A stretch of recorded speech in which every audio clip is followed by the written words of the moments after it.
अस्सलाम वालेकुम। इस लेक्चर के अंदर हम माई सीक्वल का कुछ छोटा सा इंट्रोडक्शन लेंगे कि आप माई सीक्वल से कैसे प्ले कर सकते हैं। जब आपने जैम्प इंस्टॉल किया था तो आपके पास अपाची माई सीक्वल पीएचपी इंस्टॉल हो गए थे। अभी तक हमने अपाची और पीएचपी को देखा है लेकिन माई सीक्वल को नहीं देखा। तो माई सीक्वल को जब इंस्टॉलेशन हो जाती है अगेन एक सर्विस होती है और इसको एक्सेस करने के लिए आपके पास फ्रंट एंड टूल्स भी अवेलेबल हैं।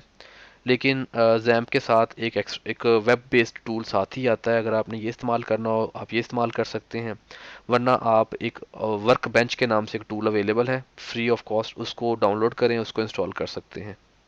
पहले हम देखते हैं कि अगर आपने इसी वेब बेस्ड टूल को इस्तेमाल करना हो तो कैसे करेंगे। यू नो दैट कि हमने अगर ये बेसिक स्टार्टअप ओपन करें तो ये पेज ओपन हो जाता है डैशबोर्ड का। यहाँ पे आपको PHP माई एडमिन के नाम से एक नज़र आएगा। इसको अगर आप क्लिक करेंगे तो आपके पास ये एक टूल ओपन हो गया जिसके अंदर आपकी माई सीक्वल कनेक्टेड है। तो अभी हमारे पास माई सीक्वल बाय डिफ़ॉल्ट इसी मशीन पे चल रही है और उसका यूज़र नेम रूट होता है, बाय डिफ़ॉल्ट पासवर्ड एम्प्टी होता है। राइट, यूज़र नेम रूट है और पासवर्ड एम्प्टी होता है और हमारा जो सर्वर है वो 127.0.0.1 ही है। हमने कोई चेंजेस नहीं की, उसकी डिफ़ॉल्ट पोर्ट पे रनिंग स्टेट में है। इसको वेरीफाई करने के लिए आप अपने जैम को ओपन कर सकते हैं तो आपको आइडिया होगा कि बेसिकली ये 3306 पोर्ट पे रन हो रहा है और माई सीक्वल हमारे पास यहाँ पे रन हो रहा है। अच्छा जी, अब इसके बाद अगर आप यहाँ पे आते हैं तो आपके पास कुछ डेटाबेस पहले बनी हुई हैं। आप नई डेटाबेस क्रिएट कर सकते हैं न्यू के बटन के ज़रिए। मैंने एक डेटाबेस टेस्ट के नाम से क्रिएट की है। इस डेटाबेस के अंदर अगर आप क्लिक करेंगे तो आपको टेबल्स नज़र आ जाएंगे जो बने होंगे। अगर आपने एग्जिस्टिंग टेबल को देखना है तो आप किसी एग्जिस्टिंग टेबल पे क्लिक करें। फॉर एग्जांपल मैं इस पे क्लिक करने लगा हूँ तो मुझे यहाँ पे ये दिखाएगा कि इस टेबल के अंदर, इस रिकॉर्ड के अंदर, इस टेबल के अंदर कितने रिकॉर्ड हैं। अभी इस टेबल के अंदर एक ही रिकॉर्ड है जिसके आईडी, नेम और एज और ये वैल्यूज़ हैं। आप किसी रिकॉर्ड को डिलीट करना चाहते हैं डिलीट कर दें, एडिट करना चाहते हैं एडिट कर दें। इस तरह अगर इस टेबल को देखें तो इस टेबल में कुछ डाटा डला हुआ है। मैं एक्सपेरिमेंटेशन कर रहा था, डाटा डला हुआ है यहाँ पे इस टेबल के अंदर, स्टूडेंट के टेबल के अंदर। अगर आपने कोई नया टेबल क्रिएट करना हो तो न्यू के बटन पे क्लिक करें तो आपको यहाँ पे पूछेगा टेबल का नाम क्या है, लेट्स से स्टूडेंट 3। उसके बाद आप यहाँ बताएंगे आपके कॉलम्स कौन कौन से होंगे। मैंने एक आइडिया कॉलम ऐड करना है, एक नेम का कॉलम ऐड करना है, एक सिटी का कॉलम ऐड करना है और एक मैंने एज का कॉलम ऐड करना है। आईडी मेरा इंटीजर होगा, उसकी लेंथ हम 10 कह देते हैं, 10 डिजिट तक। और नेम मेरा वार्चार होगा, नॉर्मली वही SQL सर्वर की तरह जिस तरह आप करते आ रहे हैं। 50 इसकी लेंथ रख देते हैं। सिटी मेरा वार्चार होगा, इसकी लेंथ 20 कह देते हैं और एज भी इंटीजर होगी, 10 तक इसकी लेंथ रख देते हैं। इसके बाद मैं चाहता हूँ कि मेरे पास जो आईडी है वो ऑटो इंक्रीमेंट हो, तो ये देखें आखिर में आपको ए अंडरस्कोर आई की ऑप्शन नजर आएगी। इसे क्लिक करें, ओके करें, गो, तो आपके पास ऑटो इंक्रीमेंट अप्लाई हो जाएगा। अब आपने इसको सेव करना है तो आपके पास नीचे एक बटन आ रहा होगा, अगर आप देखेंगे सेव का बटन, इस पर क्लिक करेंगे। अगर कोई एरर होगा वो आपको एरर दिखा देगा, वरना आपका एक टेबल क्रिएट हो जाएगा। अब बाद में इसको क्लिक करके चेंजेस भी कर सकते हैं इसके अंदर, मजीद करना चाहते हैं तो। अब मैं स्टूडेंट 3 के ऊपर खड़ा हूँ और मैं चाहता हूँ इसके अंदर नया रिकॉर्ड इंसर्ट करूँ।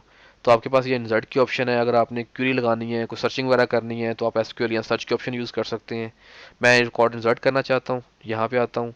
यहाँ कहता हूँ कि जी आईडी तो ऑटो इंक्रीमेंट है, इसको रहने देते हैं और यहाँ मैं एंट्री कर देता हूँ सिटी की लाहौर और एज एंटर कर देता हूँ 40 और गो करता हूँ तो मेरे पास एक रिकॉर्ड इंसर्ट हो जाएगा। वेरीफाई कैसे होगा, अगर आप दोबारा स्टूडेंट 3 पे क्लिक करेंगे तो आपको यहाँ रिकॉर्ड इंसर्ट आएगा। आपने एक और रिकॉर्ड ऐड करना है, दोबारा इंसर्ट पे क्लिक करें, दोबारा रिकॉर्ड एंटर कर दें इसके अंदर इस तरह करके और गो कर दें तो आपके पास एक और रिकॉर्ड इंसर्ट हो जाएगा, स्टूडेंट 3 हो जाएगा। अगर आपने इधर किसी रिकॉर्ड को डिलीट करना है या एडिट करना चाहते हैं, एडिट पे क्लिक करें, रिकॉर्ड लोड हो जाएगा, उसको आप चेंज करें, गो का बटन दबाएं तो आप यहाँ पे रिकॉर्ड को अपडेट कर लेंगे।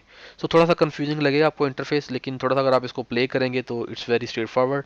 अगर आपने कोई क्वेरी चलानी है SQL में जाएं, यहाँ अपनी क्वेरी लिखें। आपकी क्वेरी ये कि मैंने सेलेक्ट करना है स्टूडेंट 3 से सारे रिकॉर्ड सेलेक्ट करने हैं। ये मैंने टेबल का नाम लिखा हुआ है, यहाँ पे मैं कहता हूँ सेलेक्ट करो, बटन दबाता हूँ, बल्कि सेलेक्ट का बटन नहीं दबाना आपने, यहाँ पे गो का बटन होना चाहिए, वो दबाना है आपने। जो ही आप गो का बटन दबाएंगे वो कह रहा है कि टेबल 3 डज नॉट एग्जिस्ट। अच्छा जी, ठीक है जी, आपके पास ये रिजल्ट आ गए। तो इस तरह आप अपनी यहाँ क्यूरीज लिख सकते हैं, जो भी अपनी क्यूरीज लिखनी हो, दोबारा एडिट करना चाहते हैं इस क्यूरी को एडिट कर लें। ये बेसिक सा आपको जिस तरह आपने SQL सर्वर का मैनेजमेंट स्टूडियो इस्तेमाल किया है ऐसे आपको ये भी बेसिक अंडरस्टैंडिंग होनी चाहिए। अगर आप वर्क बेंच इंस्टॉल करते हैं तो वर्क बेंच बेसिकली आपके पास इस तरह का एक टूल है। जब इसको ओपन करेंगे तो आप अपना कनेक्शन बताएंगे, उसमें आप यूज़र नेम वगैरह देंगे, बन जाएगा। उसके बाद आप खोलेंगे तो ये बिल्कुल आपको एसक्यूएल सर्वर की तरह नज़र आएगा कि यहाँ पे आपको टेबल नज़र आ रहे हैं। आप किसी डाटाबेस पर डबल क्लिक करेंगे, वो डाटाबेस सेलेक्ट हो जाएगी बोल्ड में। उसके बाद ये आपके टेबल्स हैं, किसी टेबल पर राइट क्लिक करके आप रो सेलेक्ट कर सकते हैं और आपको क्यूरी चलेगी, नीचे रिजल्ट नज़र आ रहा होगा आपको इस तरह करके, वो आप रिजल्ट देख सकते हैं क्या है। उसके बाद अगर आपने कोई रिकॉर्ड इंसर्ट करना है, क्यूरी के थ्रू इंसर्ट कर सकते हैं इस टेबल पर राइट क्लिक करके, यहाँ पे ऑप्शन मिल जाएंगे आपको। So play with it and you will learn it quickly, there will be no issue in. Thank you.